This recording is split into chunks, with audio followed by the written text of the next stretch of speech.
Fuminori Sakisaka should have died in the same accident that killed his parents.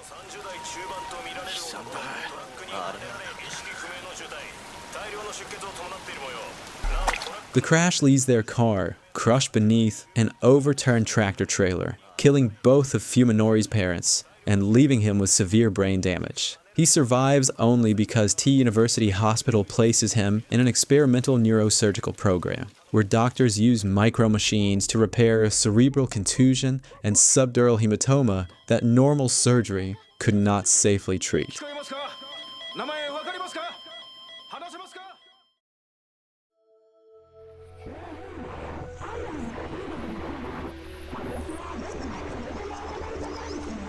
From a medical perspective, the operation succeeds. Fuminori wakes up, his injuries stabilize, and his scans show no serious abnormality. But once his vision clears, he realizes that something has gone wrong with the way his brain interprets the world. Instead of the clean hospital around him, Fuminori sees walls made of living tissue and floors covered in slime and organs. Nurses and doctors appear as malformed creatures made of diseased flesh, while their voices sound like wet animal noises. Clean sheets feel like membranes, medicine smells rotten, and ordinary food tastes like decomposing meat. Even so, Fuminori understands that none of this is real. He knows the people around him are human, and the hospital is clean, but that knowledge does not change what he sees, hears, smells, tastes, or touches. His senses are still working. It's just that his brain is simply assigning the wrong meaning to everything they receive. Because Fuminori is a medical student, he suspects that he has developed an unprecedented form of that nausea after the operation. He also understands what will happen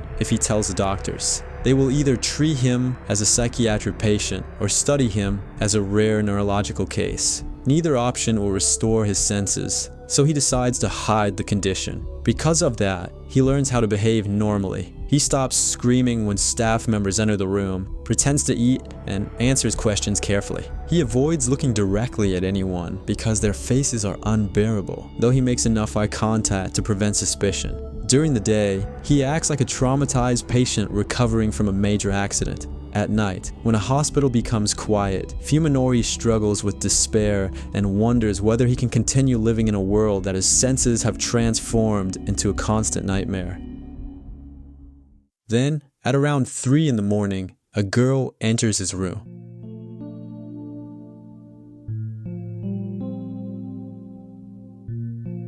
君は誰だい？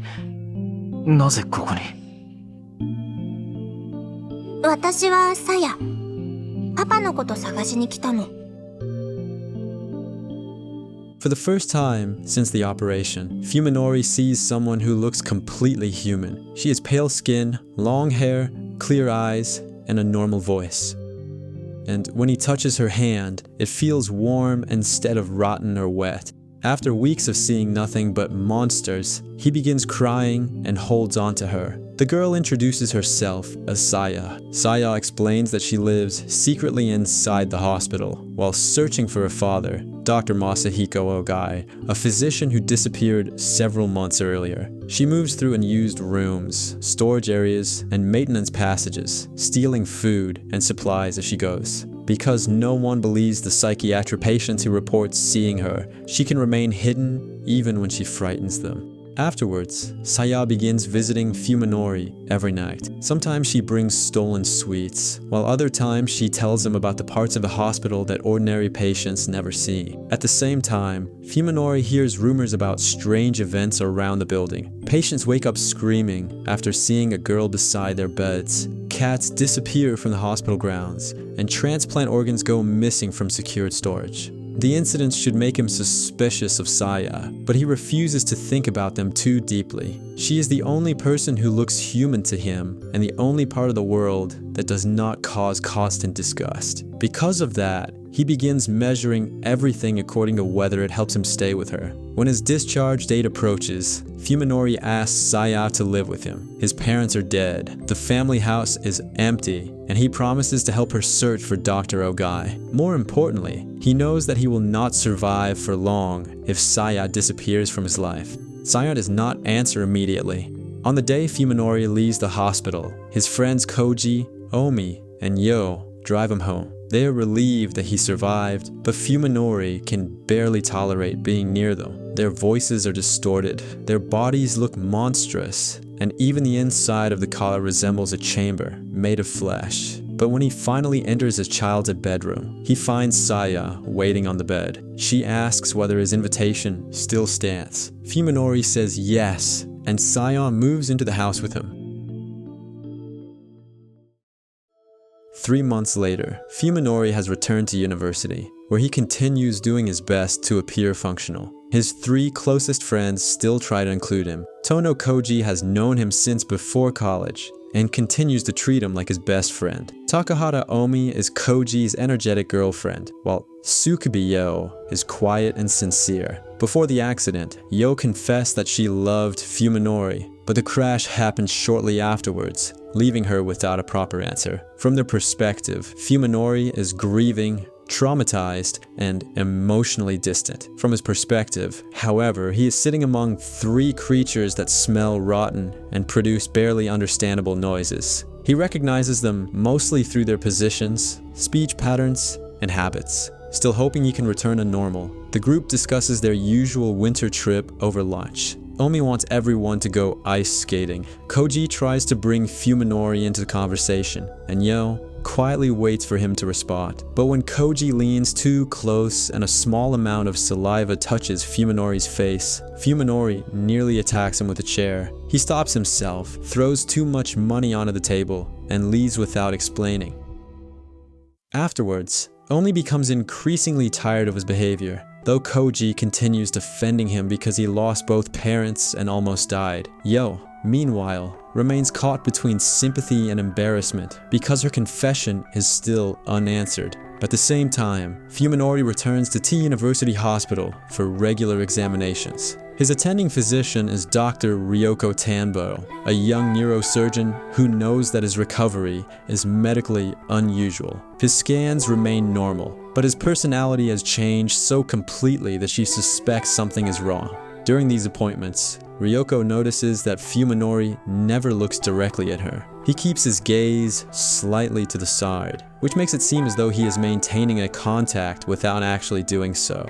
He also denies every possible symptom, including nausea, dizziness, hallucinations, and changes in perception. His answers are too controlled, and because of that, Ryoko finds them more suspicious than an obvious breakdown. Then Fuminori asks about Dr. Ogai. At that, Ryoko immediately becomes cautious. She claims that Ogai resigned for personal reasons and says she barely knew him. When Fuminori mentions that Saya is searching for him, Ryoko points out that Ogai had no known relatives and therefore could not have a daughter. Fuminori realizes that Ryoko is hiding something. Ryoko, on the other hand, is disturbed that one of her patients knows Ogai's name at all. Afterwards, Fuminori returns home to Saya.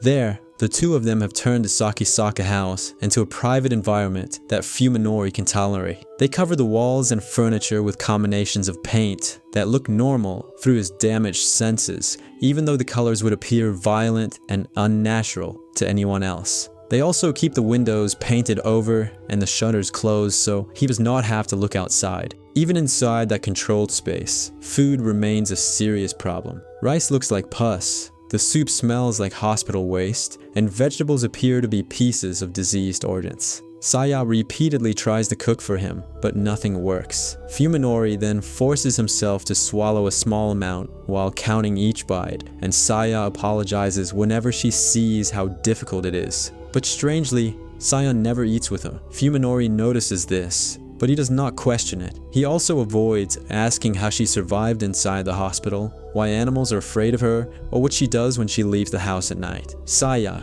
in turn, does not ask him to examine the things she brings home. Their relationship depends on both of them ignoring questions that could destroy the life they have created.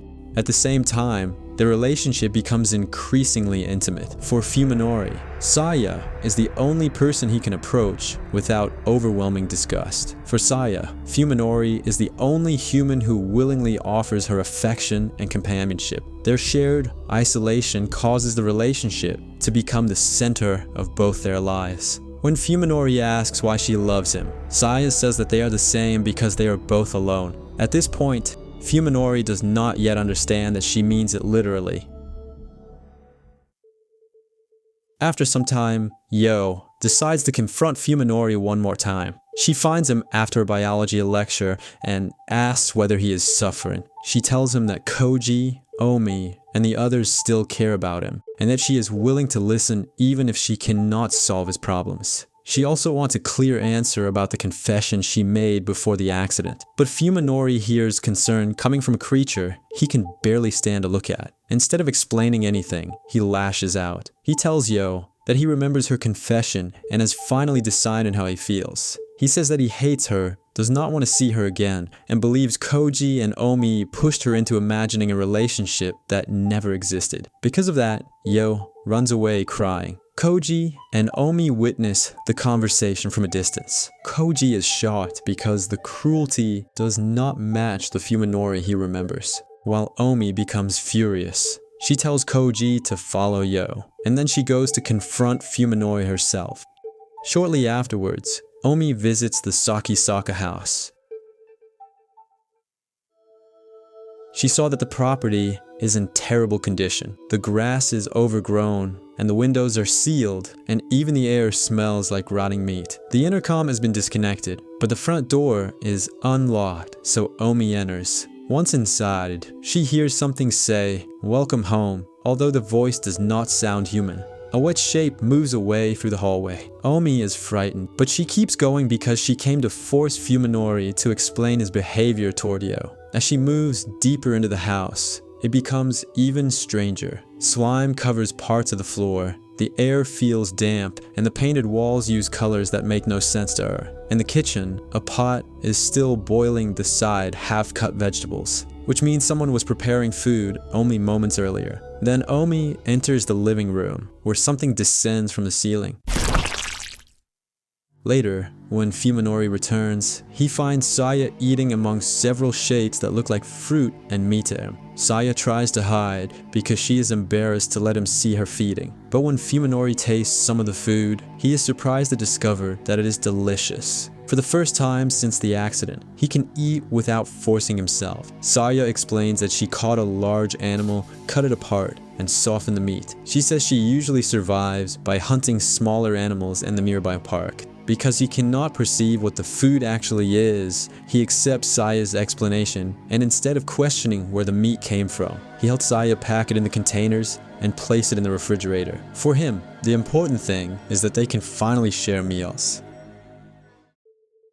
Shortly afterwards, Omi is reported missing. Her family contacts the police. Yo blames herself for the argument that led Omi to confront Fuminori, and Koji knows that Omi intended to visit the Sakisaka house. At first, Koji hides that information because he does not want the police to suspect his best friend. However, his loyalty becomes harder to justify as Omi remains missing and Fuminori shows no concern. Still looking for another explanation, Koji follows Fuminori one day when he sees him leaving university early. The trail leads to an abandoned house in a quiet neighborhood, where the name on the gate is Ogai. After Fuminori leaves, Koji crosses the street and enters the building. The rooms are dusty but still contain furniture, books, and medical equipment, as though the owner disappeared without preparing to move. Greasy stains cover the handles and parts of the floor. In the study, Koji finds advanced medical texts mixed with books about ciphers, occult philosophy, and unknown languages. But the most disturbing discovery waits in the bathroom, a bathtub filled with carefully separated animal bones. They come from cats, dogs, and other small animals, and every bone has been stripped clean by teeth. Koji is briefly relieved that the remains are not human. Even so, there are far too many of them, and the way they have been cleaned suggests that something lived in the house and ate every part of each animal. Then Fuminori appears behind him. どうした、コウジ。He claims that a girl connected to the house saved his life and that he is helping her search for Ogai. When Koji asks whether this girl is responsible for his personality change, Fuminori warns him never to follow again. Until then, Koji believed his friend was suffering from trauma. Now, however, he begins to fear that the Fuminori he knew may no longer exist. While Fuminori and Saya continue living together, their next-door neighbor, Suzomi Yosuke, becomes concerned about the condition of his Sakisaka property. Because Yosuke is a painter who keeps his own house and garden carefully maintained, the dead grass, sealed windows, and worsening smell next door begin to bother him. He eventually approaches Fuminori and offers to help clean the yard. But Fuminori interprets the offer as unwanted meddling, because Yosuke looks like another monster through his damaged senses. Even ordinary concern sounds threatening to him.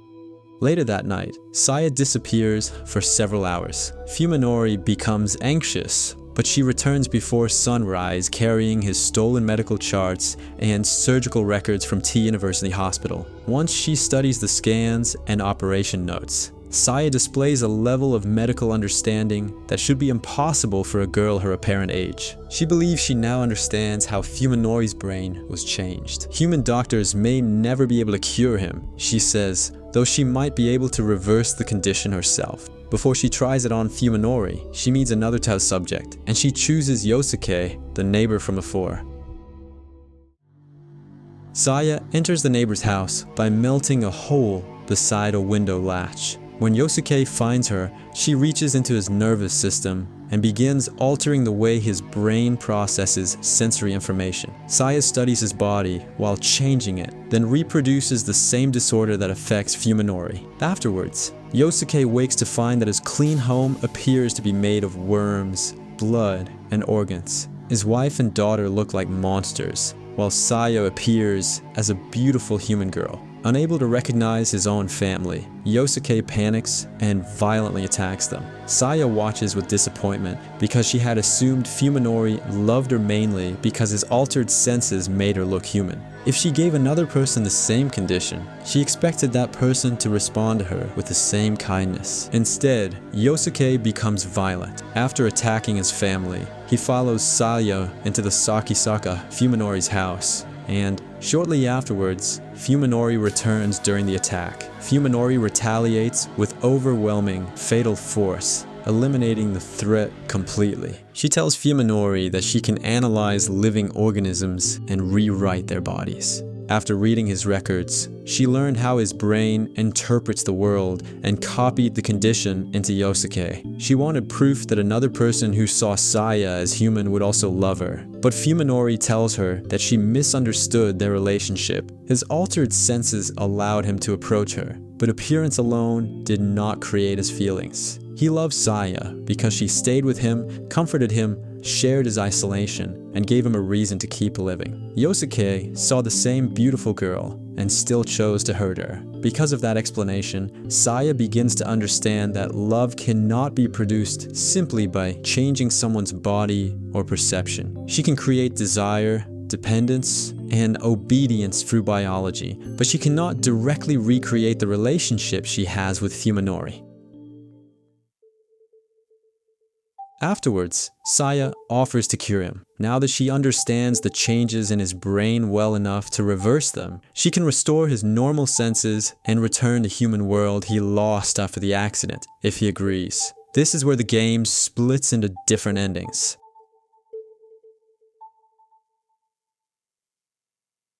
Fuminori immediately says that he wants his old senses back. His answer comes from months of wishing that the nightmare would end, but only after he speaks. He realized that being cured may also mean losing Saya, since her real appearance would no longer look human to him. Before he can change his answer, however, Saya kisses him and alters his brain. おやすみなさい、Fuminori. Shortly afterwards, Fuminori waits in the kitchen and sees the world normally for the first time since the operation. The walls are ordinary walls, blood is red, and the body beside him is clearly Suzomi Yosuke. He can also see that the strange colors covering the house came from the paint he and Saya used. What looked comfortable to his damaged senses now appears harsh and chaotic. But now, Saya is gone, nowhere to be found. With nowhere else to turn, Fuminori calls the police. Investigators connect Fuminori's home to several deaths and discover evidence related to Omi's disappearance. Fuminori explains his distorted perception, Saya's existence, and the events surrounding Yosuke's death exactly as he remembers though. Because no one else has seen Saya and the evidence makes Fuminori appear responsible for several murders. The authorities conclude that he is mentally unfit to stand trial. He's placed in a psychiatric institution instead. Now his room is clean and white, and this time it looks white to him as well as everyone else. Still, Fuminori continues waiting for Saya, even though no one believes she exists. Then, one night, he hears something crawling through the hallway. A cell phone slides through the opening beneath his door. Saya speaks to him through the phone because her real voice would now sound monstrous, and she refuses to let him see her true body. Instead, she wants him to remember her as the girl he loved. Afterwards, Saya tells him that she plans to continue searching for Ogai and for a way to return to the place she came from. Fuminori says he will remain where he is, and that she can return whenever she becomes lonely. And so they say goodbye without seeing each other. Fuminori remains inside the institution, waiting forever in his white world.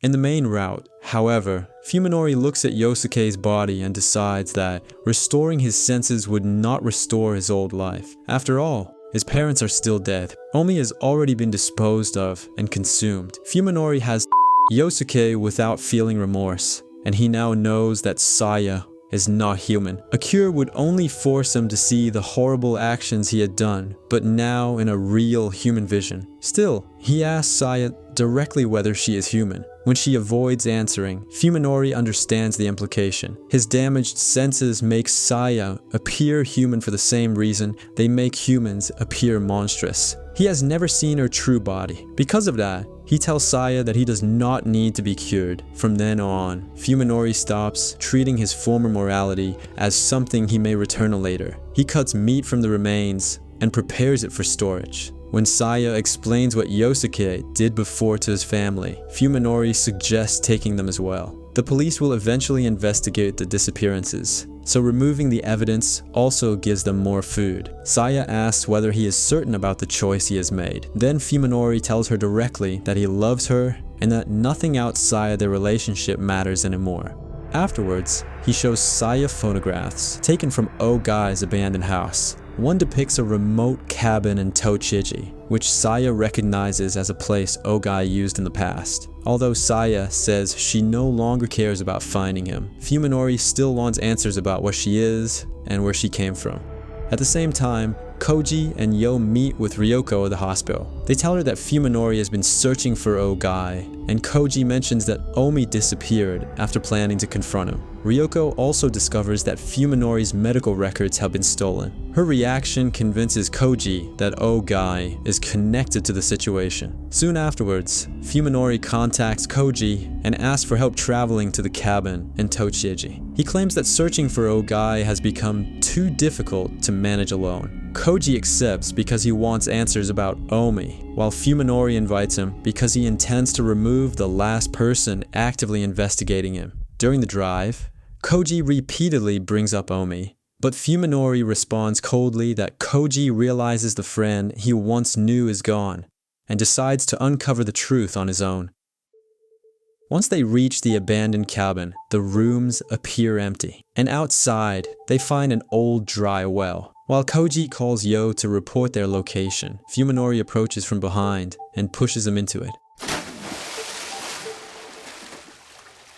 The fall enters Koji, but does not him. Fuminori removes the battery from Koji's phone, throws the useless device into the well, and leaves him in the cold. He tells Koji that people die without meaningful reasons all the time. His parents did, and Koji is no exception. Meanwhile, Yo receives text messages from Omi's missing foe. The sinner claims to know the truth about Fuminori and orders her to visit the Sakisaka house alone. although Yo knows the situation is suspicious. She goes because she still hopes Omi may be alive. What's inside the house? She finds Omi's shoes and hears the missing phone ringing upstairs. 誰ですか? Yo slowly climbs the stairs, repeatedly begging them to come out. おみちゃん。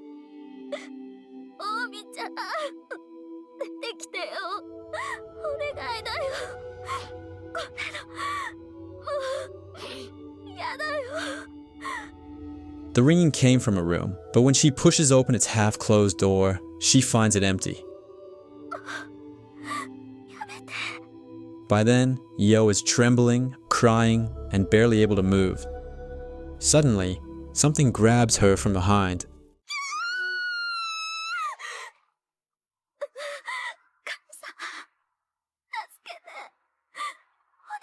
Saya has read the old messages between Omi and Yo, so she knows that Yo loves Fuminori. At first, she sees Yo as a rival, but Fuminori once told her that he might accept a larger household as long as Saya remained the most important person in it. Because of that, Saya decides to transform Yo into a body that Fuminori can tolerate. The resulting procedure is much more severe than the change made to Yosuke. Saya breaks down the biological structure of Yo's body and rebuilds it according to her own alien design. Yo remains conscious through part of the process and manages to call Koji. She describes her skin melting and her fingers are changing, and also on her ears, falling away because those are the last human terms she can use to explain what is happening. By the time Fuminori returns, Saya has remade Yo into a creature that appears human through his altered senses. Much of Yo's personality and memory have been damaged, leaving her confused, dependent, and easy to control. Then, Saya presents her as a gift. Fuminori recognizes enough of Yo's fear to understand that she is still suffering. Even so, he decides that Saya's intention matters more than what happened to Yo. He accepts the transformed girl into the household, assures Saya that she remains the person he loves most, and allows Yo to be kept as well. When Fuminori again asks Saya what she is, she compares herself to a seed carried into a desert. The seed can die alone, or it can spread until the barren land becomes a field of the same flower. For that to happen, someone first has to look at the flower and call it beautiful. For Saya, Fuminori is the person who did that, and because he accepted her, Saya promises that one day they will no longer need to hide from the rest of the world. Meanwhile, Koji remains trapped at the bottom of the well for almost 2 days. As the cold weakens him, he begins losing track of time. He survives only because he managed to leave Ryoko a message before Fuminori attacked him. Eventually, a vehicle arrives at the cabin, and Ryoko looks down into the well. When she arrives, she brings climbing equipment, strong liquor, and an illegally shortened shotgun. Her usual professional manner is gone, showing how deeply the subject of Ogai has affected her. While preparing to rescue Koji, Ryoko notices that several stones inside the well conceal a passage. The tunnel leads to an underground laboratory hidden beneath the property. The passage leads them to medical equipment, an operating table, occult objects, strange diagrams, and shelves filled with research notes. Behind a screen sits the mummified body of Dr. Masahiko Ogai, dead in an armchair, having met a tragic end by taking his own dark secrets to the grave. Even there, Ryoko tells Koji not to stare directly at some of the symbols and reflective objects. She photographs unfamiliar writing indirectly and then covers it with paint. Koji cannot decide whether she understands the danger or has become paranoid, though her knowledge of the laboratory suggests that both descriptions are partly accurate. Afterwards, Ryoko begins reconstructing Ogai's diary while Koji recovers in the cabin. Ogai had hidden the entries by scattering them among ordinary papers and continuing each passage across matching lines. As she pieces the documents together, the research explains what Ogai knew about Saya. Years earlier, Ogai used forbidden research into other dimensions and made contact with an organism from somewhere outside the known world. The organism arrived without memories or a stable identity, but it learned language within days, displayed extraordinary mathematical ability, and quickly became fascinated by biology, reproduction, and genetics. At first, Ogai treated the organism as a research subject. He provided animals and biological material, studied its changing body, and recorded its abilities. Over time, however, the relationship became more personal. The organism absorbed human literature and culture, and then learned to laugh, become angry, cry, and seek affection. After some time, it also began identifying itself as female. Ogai named her Saya after a cat he loved as a lonely child, treated the day he named her as her birthday, and gradually came to think of her as his daughter. Even so, his affection did not make the experiments harmless. Saya consumed animals, altered living specimens, and developed a growing interest in human reproduction. Ogai continued documenting everything because he believed he was watching a new intelligence create its own personality. More importantly, she could produce a virus-like biological mechanism that rewrites living organisms according to her intention. This is how she changed Yosuke's perception and rebuilt Yo's body, and the same ability could theoretically spread far beyond a single person. Koji, however, has little interest in a larger explanation. He wants to know what happened to Omi, rescue Yo if she is still alive, and stop Fuminori. Though Yoko warns him that Yo is probably already dead, Koji refuses to accept that without seeing evidence. Before returning to Tokyo, he takes Ogai's revolver from the laboratory. Because he still needs to find Yo, Koji calls Fuminori and lies that Ogai is alive. He claims to have found information about Saya and offers silence in exchange for Yo. Fuminori says that Yo is alive and now belongs to him. Even so, both men only pretend that a negotiation is possible. In reality, each is preparing to kill the other. Back in Tokyo, Koji reaches the Sakisaka house and finds it empty. The painted walls reveal how thoroughly Fuminori and Saya had separated themselves from ordinary life, while the blood in the kitchen shows what that separation eventually required. Then, inside the refrigerator, Koji finds unmistakable, gruesome physical evidence of what happened to Omi. At this point, Koji has another choice. He can confront Fuminori alone, where he can contact Ryoko and accept her help. And because of that decision, the story divides into its final two endings.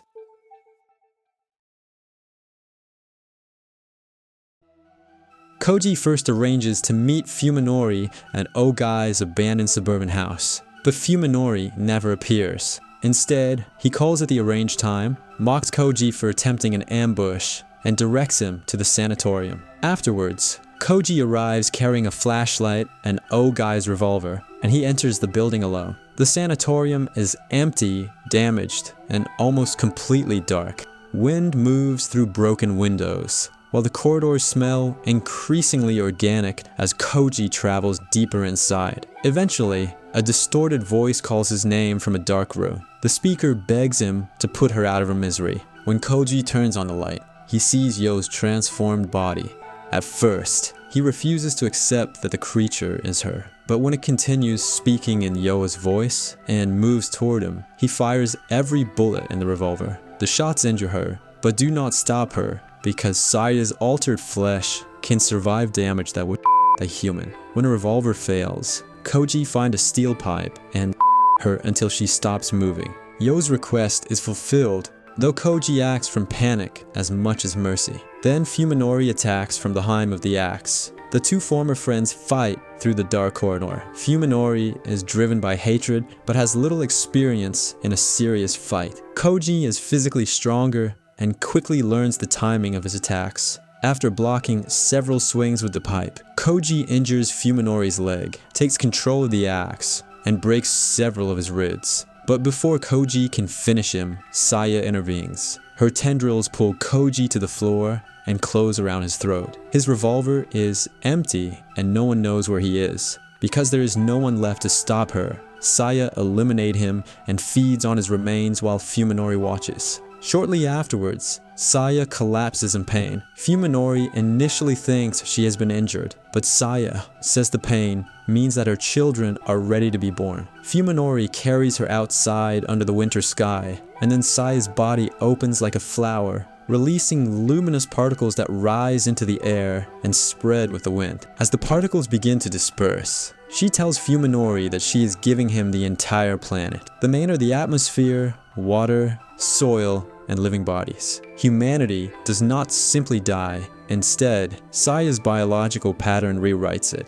For almost everyone else, the transformation is the end of humanity. For Fuminori, it appears to heal the world. The living tissue and organic structures he has seen since the operation are now real, so his perception finally matches the environment around him. At the same time, Saya's loneliness ends. The world becomes filled with beings connected to her, and she no longer has to hide from a species that would reject her. Meanwhile, Ryoko remains in Ogai's cabin while the transformation spreads. After finishing the diary, she understands the final part of his research. Saya's reproductive purpose required her to experience love. Human culture taught her romance, and that emotional development delayed her original function until she found someone who genuinely accepted her. Ogai believed that one day somebody would love Saya strongly enough to awaken that purpose, and Fuminori became that person.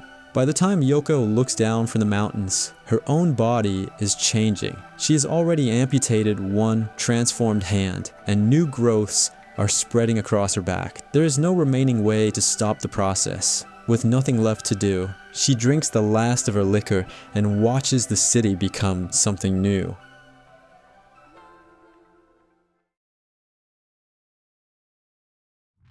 In the final route, however, Koji calls Ryoko after finding Omi's remains in Fuminori's house. He admits that her warnings about Ogai and Saya were correct. Shortly afterwards, Ryoko orders them to wait until she returns from Tochigi. When they meet in a nearly empty diner after midnight, she has reconstructed enough of Ogai's notes to identify both Saya's greatest physical advantage and a possible weakness. Because Saya's flesh can contract and reorganize in many directions, she heals quickly. Bullets and blades may injure her, but the tissue closes before the damage becomes fatal. Extreme cold, however, should work differently. If her body freezes faster than it can reorganize, the healing process will stop. Together, they settle on a simple division of roles. Koji will confront Fuminori, while Ryoko remains hidden until she has an opportunity to freeze and destroy Saya.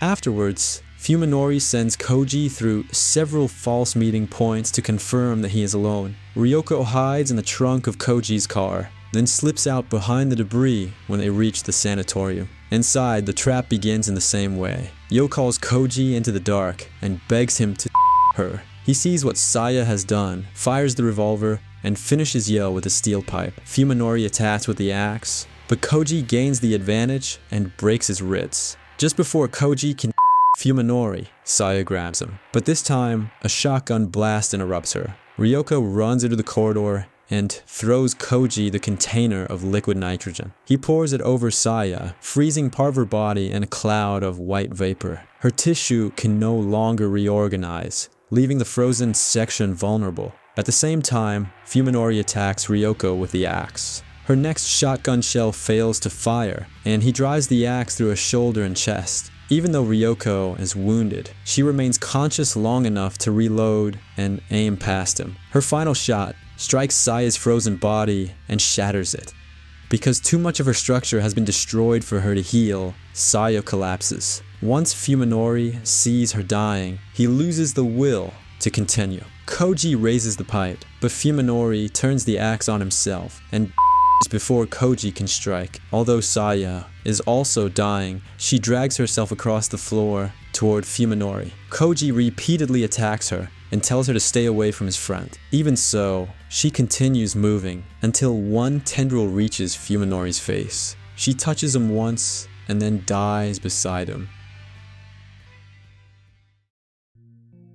After Saya dies beside Fuminori, the story moves forward to Koji's life as the only survivor. Some time has passed, but Koji has not recovered. He repeatedly dreams about Omi, Yo, Fuminori, and the events at the sanatorium. In one nightmare, they're all together again, speaking casually as though nothing happened. Omi's body is partially eaten, Fuminori's face is split by the axe, and Yo appears human again. When Koji asks why Yo looks normal, she tells him that he has become one of them too. He looks down and sees tentacles where his arms and legs should be. Koji wakes in the middle of the night, covered in sweat. The nightmares have become familiar enough that he no longer wakes up screaming, but sleep remains difficult. He also suffers from hallucinations. That night, he finds Ryoko's body sitting at his dining table, calmly drinking coffee and speaking to him as though she were still alive. The hallucinated Ryoko warns that his condition will only grow worse. Time may heal ordinary emotional wounds, but what Koji learned is poison him. The memories will fade, yet the nightmares will continue bringing them back. Koji believes he is prepared. He walks into the bathroom and retrieves Ogai's revolver from behind a mirror. He has managed to buy ammunition for it, but when Ryoko asks how many bullets he purchased, Koji answers that he bought Omi one. He never wants to face a situation in which he would need more. When Koji turns away from the mirror, Ryoko is gone. He returns to the empty room, lights a cigarette, and looks at the gun in his hand. He understands that his remaining sanity is fragile and may eventually collapse. Meanwhile, the outside world has formed its own explanation for what happened. The police discover stores of human remains inside the abandoned Sakisaka and Suzumi houses. The remains of Suzume Yosuke, his wife, his daughter, and Takahata Omi are found inside the two refrigerators. Because of this, Fuminori becomes the main suspect in several murders. The police also recover Yo's clothing and personal belongings, but they cannot identify any of the remains as hers. Ryoko disappears at around the same time, and because she was Fuminori's attending physician, investigators began examining whether she was connected to his crimes. Fuminori and Saya's bodies remain hidden in the backyard of the abandoned sanatorium. Koji alone knows the full truth, and he has no intention of telling anyone. He knows that Ogai's writings were real, and that the ordinary rules he once trusted cannot explain everything that exists. Because of that knowledge, Koji can no longer return completely to the life he had before. Other people can continue believing that humanity understands the world because they have never seen what lies beyond it. Koji no longer has that protection. The single bullet behind his bathroom mirror becomes his final safeguard. It is not meant for revenge. It gives him a way out if nightmares, hallucinations, and knowledge eventually become impossible to endure.